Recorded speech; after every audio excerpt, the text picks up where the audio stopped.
అదే RTV app వార్తల్ని క్షణాల్లో చదివే అవకాశం ఉంటుంది. ఒక న్యూస్ పేపర్, ఒక టెలివిజన్ ఛానల్ మీ చేతుల్లో ఎప్పుడూ ఉంటాయి.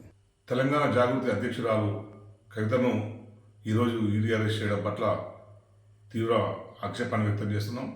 ఇది రాజకీయ ప్రేరేపితమైన కేసు అని గత 2 సంవత్సరాలుగా మేము చెప్తూనే ఉన్నాం. ఏదైతే ఈ లిక్కర్ స్కామ్కు ఎటువంటి సంబంధం లేదని చెప్పి దానికి సంబంధించి ఎటువంటి ప్రూఫ్ లేకపోయినా సరే ఉద్దేశపూర్వకంగా కొన్ని రోజులు సిబిఐ వేధించింది, ఇప్పుడు మళ్ళీ ఈడీ అరెస్ట్ చేసింది. ఇట్లా ప్రతిపక్ష పార్టీలు తమ దారికి రాని పక్షంలో వాళ్ళందరి మీద కేసులు పెట్టడం, వాళ్ళని జైలు పంపడం దేశంలో పరిపాటి అయిపోయింది.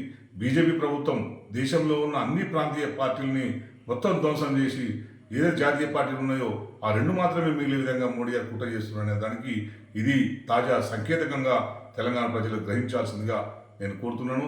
ఎందుకంటే తెలంగాణ ఉద్యమంలో క్రియాశీలకంగా పనిచేసి తెలంగాణ రాష్ట్రం ఏర్పడిన తర్వాత తొట్టుతోలు ముఖ్యమంత్రిగా కేసీఆర్ గారు అయిన తర్వాత తెలంగాణ జరుగుతున్న అభివృద్ధి మోడల్ని దేశవ్యాప్తంగా తీసుకెళ్లే ప్రయత్నాన్ని కేసీఆర్ గారు చేశారు.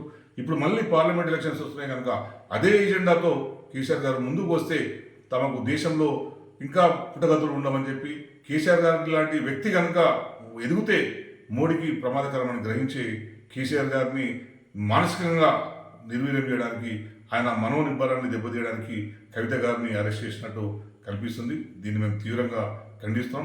ఇటువంటి రాజకీయ కక్షలకు ప్రభుత్వ సంస్థలు ఈడీ, సిబిఐలు ఉపయోగపడడం అనేది ప్రజాస్వామ్యానికి గుడ్డలు పెట్టలాంటిది. దేశ ప్రజలు ఎలక్షన్లు కూడా ముందుకు వస్తున్నాయి. అందరూ గ్రహించండి, మోడీ దేశ ప్రజలకు ఎక్కడ కూడా సంక్షేమం గురించి ఎక్కడ మాట్లాడు. మోడీ దేశ ప్రజలకు మోడీ వల్ల జరిగిన ఒక్క సంక్షేమం కూడా చెప్పుకోవడానికి కూడా ఏం లేదు.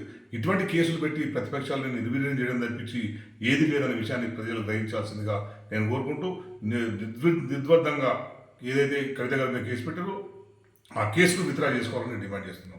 మరిన్ని వీడియోస్ కోసం ఛానల్ ని సబ్స్క్రైబ్ చేయండి. లేటెస్ట్ అప్డేట్స్ కోసం వాట్సాప్ ఛానల్ ని ఫాలో చేయండి. అండ్ లింక్ డిస్క్రిప్షన్ లో ఉంది.